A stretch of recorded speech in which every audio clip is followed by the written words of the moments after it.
कि मुझे ना नजला रहता है बहुत ज्यादा। अच्छा, आपकी उम्र क्या है? मेरी उम्र है 32 साल।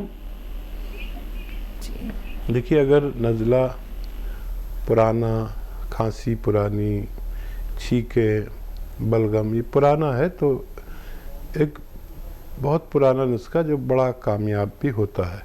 उसके लिए आप देखिए, एक एक दवा, 3 दवाएं बता रहा हूँ, बल्कि 4 दवाएं। देखिए,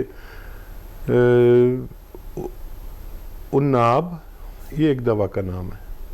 उन्नाब एक दवा का नाम है। और सपिस्तान ये एक दवा का नाम है। और उन्नाब, सपिस्तान और मेथी, अलसी, उन्नाब, सपिस्तान, मेथी, अलसी ये 100-100 ग्राम लें।